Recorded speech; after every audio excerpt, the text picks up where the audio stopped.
Cat, temperature 16, dew point 14, altimeter 3000. Our nav runway 15 approaching use, landing and departing runway 15 and 19er. I've always had this love affair for aviation and aerospace. This idea that you could create incredible machines that break the bonds of gravity. From an early age, I knew I was going to be a scientist. I was always curious about the way the world worked and how a knowledge of the way the world worked could be applied to making the world a better place. When I was 10 years old, I found nuclear science. And I've been lucky enough to work on some of the hardest challenges in science and technology.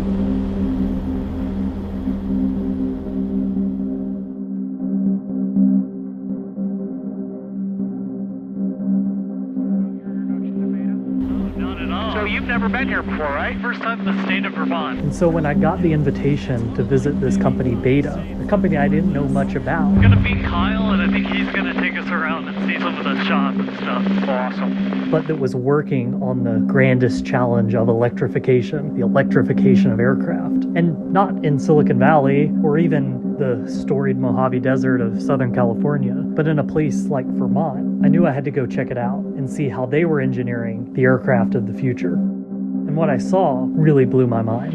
He's one of those guys that you don't come across very often that, has the IQ, EQ, the ability to communicate, inspire. Yeah. Just super awesome, genuine person that has this moral ethos to assemble an awesome team and leadership to do something good for the world, Yeah, I love that. It's really fucking cool. The first aircraft people said were impossible. And just like the Wright Flyer, the Bell X-1, just like the Saturn V, Beta's technology represents this bleeding edge of aeronautical innovation. Just kind of level yourself right off and climb a little bit. Actually, you could just go ahead and pull back on the stick. All right, here we go, my man. All right.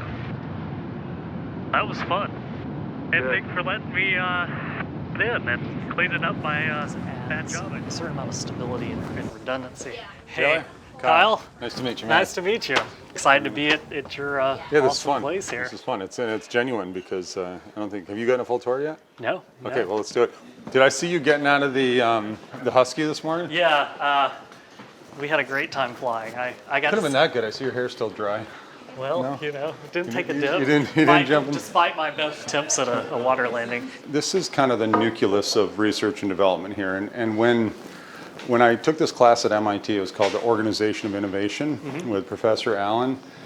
He described these experiments that were done with pedometers and GPS tracking and voice tracking software that would determine, based on the physical location and other parameters, how much and what depth of engagement we might have as colleagues. If I can physically see you, I'm gonna have more empathy for the thing you're designing. So you end up with a less ICD-driven design or interface control-driven design. You get a more mechatronic design when people generate empathy. So the entire design of this building, to the extent physically possible, we've connected everybody visually. So that's my office over there, and you can see from here. It's forcing them to walk by everybody. And every few months, we pick up the whole place, we shake it out, and reseat people. If you see there's more communication necessary between high voltage distribution and wiring harnessing, you sit them right next to each other. Sit them on each other's laps, basically.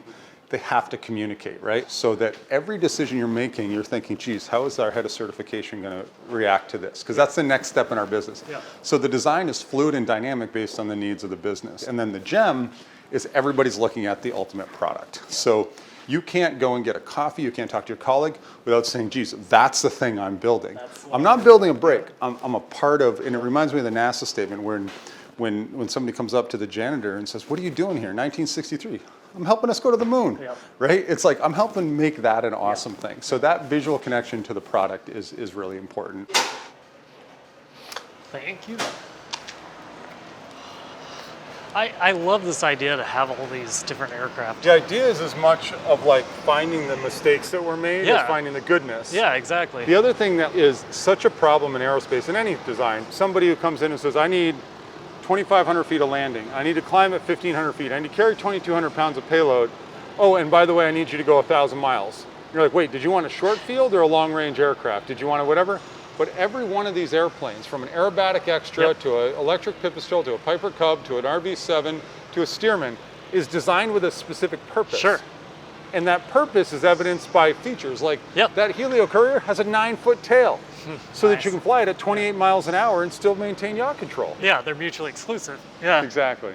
This is the bird, huh? Yeah, so this is the third full-scale electric aircraft that we built. So this aircraft has 4 motors across the top and 1 pusher motor in the back. All the batteries are right up under the belly of the aircraft there, so there's 5 batteries. It's 3,000 pounds of batteries, and if you come under here, you can see right under here, this is a surrogate pack. So this just has plates of steel in here to give it the weight. So this is 600 pounds, and each of these battery bays, 3,000 pounds of batteries, about 350, 320 kilowatt hours. Oof, so nice. you've got, 3 to 5 times of what you find. It's a lot of stored energy. That you find inside like a 60 kilowatt hour Tesla. How are you doing cooling of the packs? Is there liquid cooling going through the packs, or do you have a radiator? How? Yeah, everything is air cooled. Okay. And right up in the front here, there's this little slot that allows a little bit of air to bleed over the top. From the front all the way to the back. Yeah. Huh. And so that intumescent there is a firewall. So these are wrapped in titanium. Yep. And you've got this intumescent firewall so that if you had a battery fire, it's completely isolated from the compartment. Yeah. And all the exhaust and the nasty stuff goes out the back, as opposed to being up in a wing or up near a motor, where that fire can be catastrophic. Yeah. I like that. It's clever. A traditional aircraft is dominated with hydraulic systems and fuel systems. This aircraft has this network of high voltage distribution that every motor gets power from a different path. If you had a bird strike or a gunshot or a fire in one area, you still provide power to a corner. You have that redundancy. So you get that geo-redundancy of the high voltage system. Everything on the aircraft is a trade between its structural requirements and its aerodynamic requirements, right? So it's got to be really slippery in this direction when the props are stowed and the fairings are on it, but it also has to be incredibly stiff because you have this control system that's a parallel kinematic machine that does not want the dimensions to change. All these like clever ideas, they're not the product of one person. One person doesn't sit there and say, I'm going to forecast this or whatever. You get a bunch of people that start litigating with each other, aerodynamicists, structures people, controls people, propulsion people, thermal people, and they're all trying to push for something. Compete and as long as they have empathy for the other folks, but understand their domain, you end up with this balance of trades. And so these little aerodynamic trades are a product of people just beating each other up about like what is most important. Yep. Well, it turns out no one thing is most important. Electrification of aviation, it really is the final frontier of electrification. Like if you think things we can electrify, the hardest probably is aviation. You think of trains, automobiles, houses. At the end of the day, the hardest thing to electrify is something that every gram of weight is accounted for, every cubic centimeter of space is accounted for. To make a battery pack that's small enough, light enough, and has the range to take an aircraft useful distances is a really, really hard technical challenge. Airspeed indicator here. Remember, this is in miles per hour, not knots. Altimeter over here.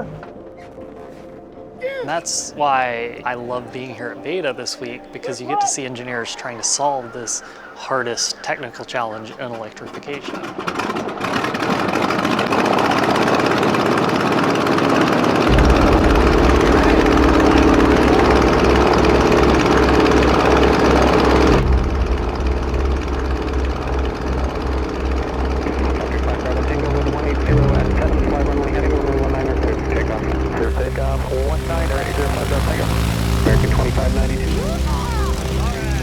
I think a lot of people wake up and they just think technological progress is inevitable. That their iPhone will get smaller and faster, that their car will get more efficient, that the world will change in these amazing ways, and there's a certain inevitability to it.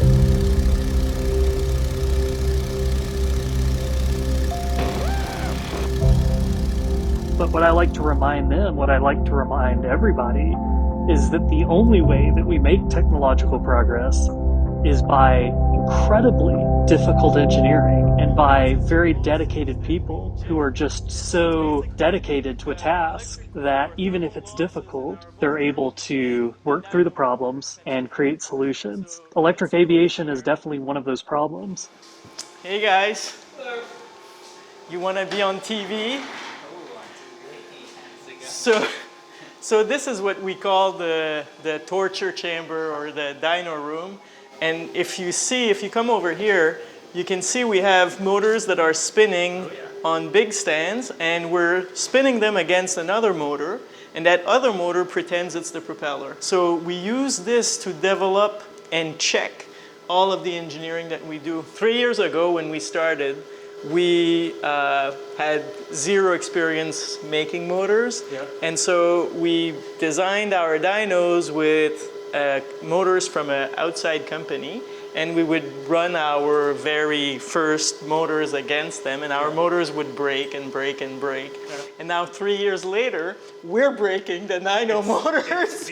Their motors. So our motors are starting to be so good that we're going to replace the dyno motors with our own motors as well. We build them here, we design them here, we test them here. We set ourselves up to be able to understand motors very well and develop them for our aircraft. What's the peak power you'll put into one of these motors? We typically will say we're getting about 1.1 nautical miles per kilowatt hour. So we went from, this is the third generation of motors, we went from 90% efficiency in cruise to we're above 98% today. So let me show you what the lift motor is going to look like. So we're not going to touch anything, Chandler,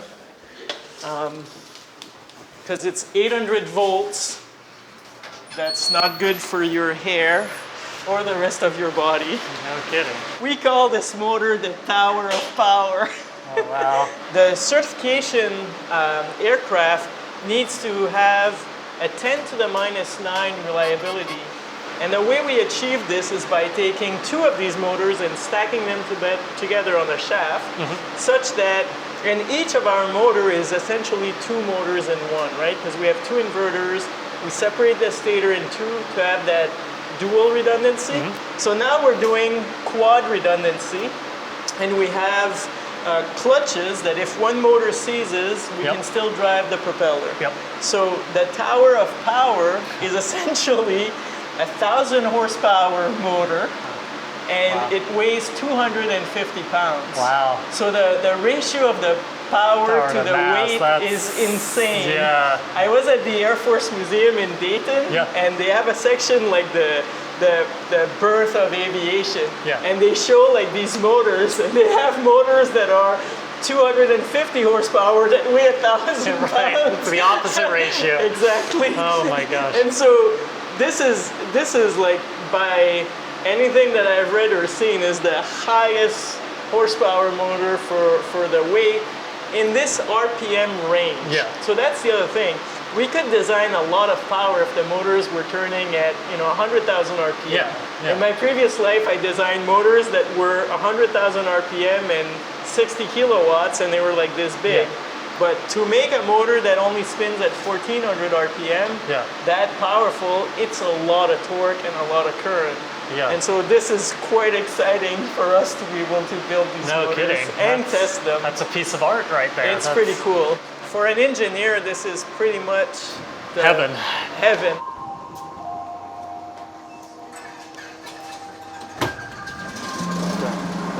Ready? Have you been in here? This is where I come and I chill out. The entire container, it has a diurnal cycle of lighting. And about every 5 minutes, it'll go from night to day. And if you shut that door and you listen inside here, the sounds will change in the diurnal cycle.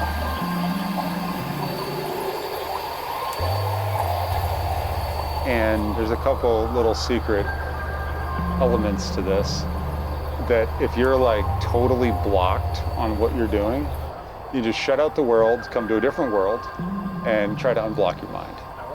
This is immersive art, and it allows at least me and probably other engineers here, to unblock themselves when they get stuck in a rut of what they're thinking about, because if you grossly change the environment around you, it just shakes your brain again a little bit, and you start to think about things differently. And in 15 minutes, you can totally change your thinking. You can get off of whatever mental block you have, and so we've done a few of these immersive art containers that allow people just to kind of get their shit together and get focused on what they're trying to accomplish. Well, coming in by yourself with all of the cameras is better. Yeah. I promise.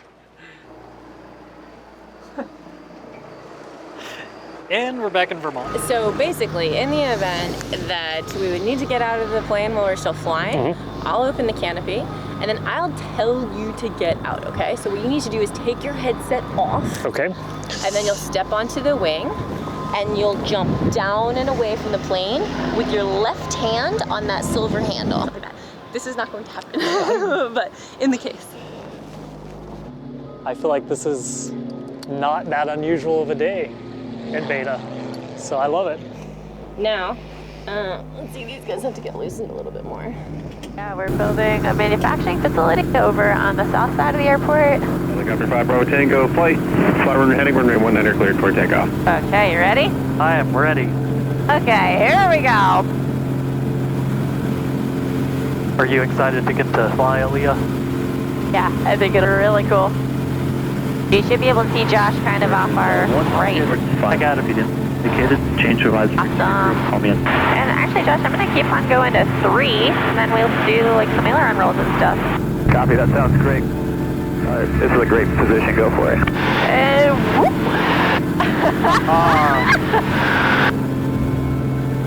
That was fucking awesome. Hell yeah. Okay, we're gonna do one more. Up. There we go. Oh yeah. I see the airspeed helps. Yep. I really believe in first principles engineering, that you can break anything down to the basic physics of a concept. In this case, how do we move people and goods around at the lowest carbon footprint and cost possible? And if you do that, and you say electrification has the potential to be so much more of an improvement than internal combustion, and you say electrification gives you all of these benefits over the way that technology is done today, then it simply requires the engineering to make it happen. And to do that, it just requires smart people and putting together the right team.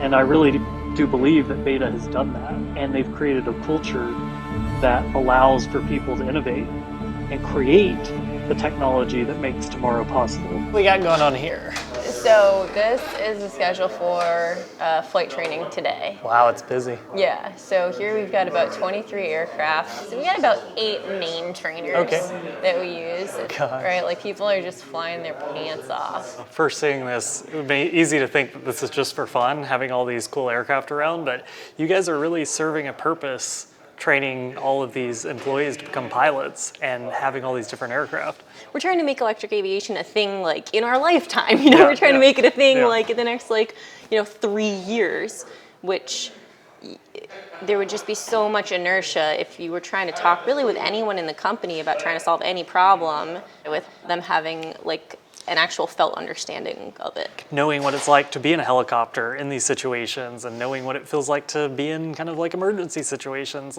having that intuition is probably important if you're building an aircraft, especially a new type of aircraft. Yeah, but the other part that's super valuable is that through learning to become a pilot, it's this wild confidence that you don't get through many other activities. And I think that's where the value is, or that's where some of the value is for, perhaps folks who aren't engineers, right? Folks who aren't necessarily designing things, is they're becoming more confident about how to make decisions. That's one of the big things you learn when you're a pilot is you have to make decisions in a very timely way that affect your well-being directly. You kind of have to learn to make the best decision you can in the moment with the information that you have. This company's so huge. This is how I get to know people. Going up and be like, hey, who are you? And like, when did you start? And what do you do? And all that stuff. So. You met Kyle before Beta. Yeah. But when Kyle first kind of pitched this idea of like an electric aircraft, like Beta, like what did you think? So I had an idea. He had started this company, and it was something about aviation. And then he reached out to me, and he was just like, oh, you want to come just check it out? And I just figured I was going to walk around and kind of see what the place was about. Yeah. And then just kind of, that was it. But then it was only like 2 rooms, so it was a really quick tour. Yeah. And there wasn't much going on at the time. So, after maybe 15 minutes, we sit down, and so he's like, okay, let's see what we need to do to get you over here. Yeah. I'm just like, what? When did this turn into an interview? Yeah. Just the idea of an electric aircraft. I mean, was that something you thought was possible at that point? I don't think I understood really what we were doing when I first started. Yeah. I kind of was like, okay, we're building a plane. It's going to have batteries. But then Ava was very different. 5 years ago, I was thinking we would build maybe a handful of planes. And that would kind of be the scale, yeah. The scale of the company. Yeah. So now seeing what we have, how many contracts we have out there to build, it's just I can't even wrap my head around it. Were you a pilot before? Have you No. Have you started flying? I didn't have any interest in any kind of little airplane, general aviation kind of flying. Then I just started flying a little bit. I'm like, it's not too bad. It's kind of fun. I decided to try a little aerobatics. Oh. So I did that last summer.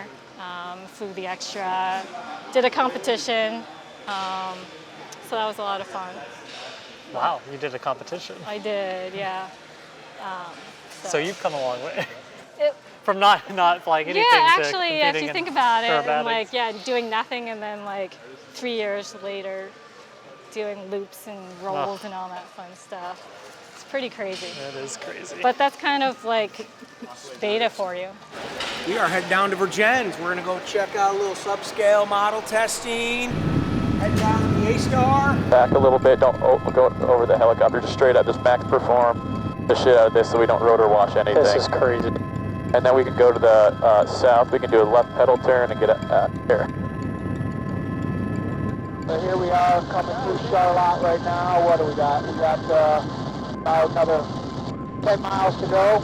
We'll be there in about 5 minutes. There's kind of a slope to this thing. Yeah. I'm going to bring it down. Happy. So this is a field test site for the subscale models. So they bring them out here to this farm so they can fly them around, so they can validate everything before they put it on the full-size aircraft. We're getting set up right now. We're going to finish the pre-flight here. First flight will be evaluating a new pusher prop. So it should be a pretty quick flight. And then the next one will be a long flight. Hopefully the longest ever.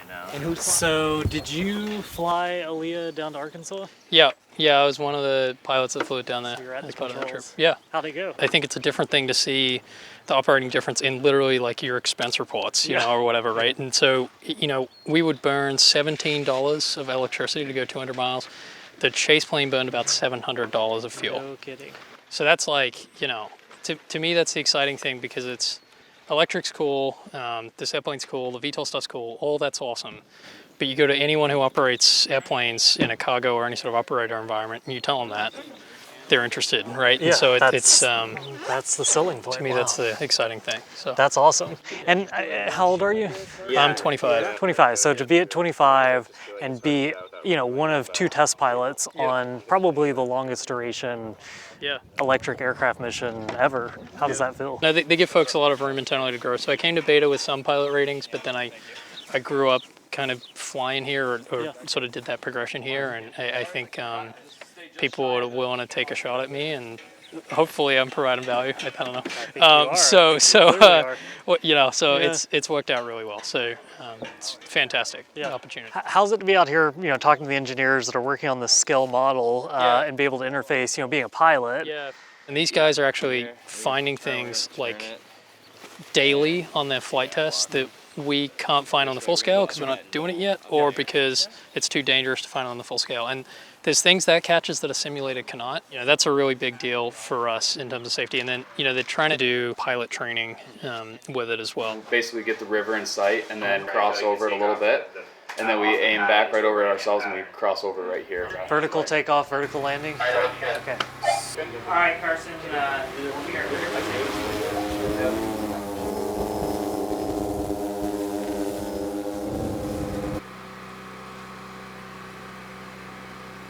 These people I don't interact with on a day-to-day basis. Well, we hear about their progress in the daily stand-ups, but to be here in the real and see this thing flying and them actually sitting at the controls of an Aliyah inside this container and flying this scale model here is so cool.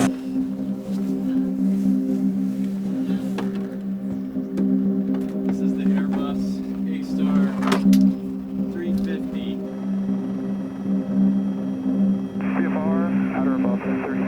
One of the most important or exciting parts of electric aviation and the electrification of aviation is not only, the sustainability aspect, a lower carbon footprint, and doesn't have emissions and doesn't rely on fossil fuels, but, another aspect to it is it opens up all of these new mission sets. You can do things that you can't do with a traditional aircraft. It's low cost, it has lower noise, it has the potential to do things that you can't do in a fixed-wing aircraft or a helicopter. You're creating advanced computerized flight controls, potentially leading to autonomy, to operate places that previous types of aircraft couldn't operate, to operate at such a low cost that it potentially opens up aviation to a much wider audience than it had in the past. You're really creating a 21st century aircraft.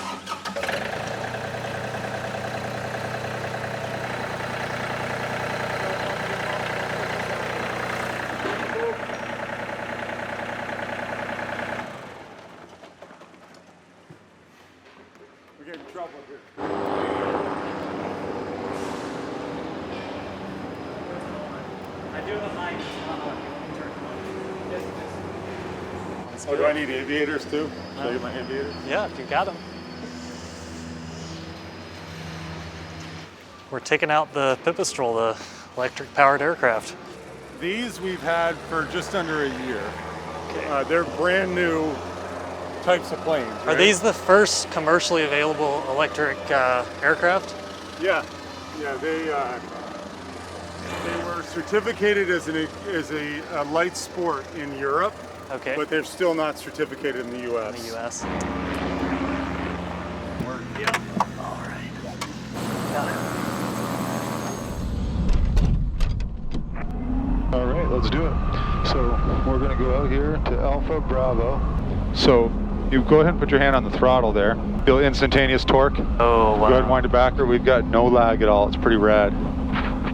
You want people to generate an intuition not of how it flies and what it does, but how it fails. Okay. And what goes wrong, what the limitations are. Number 5 Bravo Tango, runway 33 at Bravo, line up and wait. Traffic's Emperor 190 on 5 mile final. Expect an immediate departure. Copy, helicopter 05 Bravo Tango, flight lining up and holding 33. Hey, take your headset off, you can't hear anything, right? That's amazing. It doesn't sound like you're in an aircraft. I know. The weirdest thing is, usually you got the engine running, but when you shut down, there is no engine running.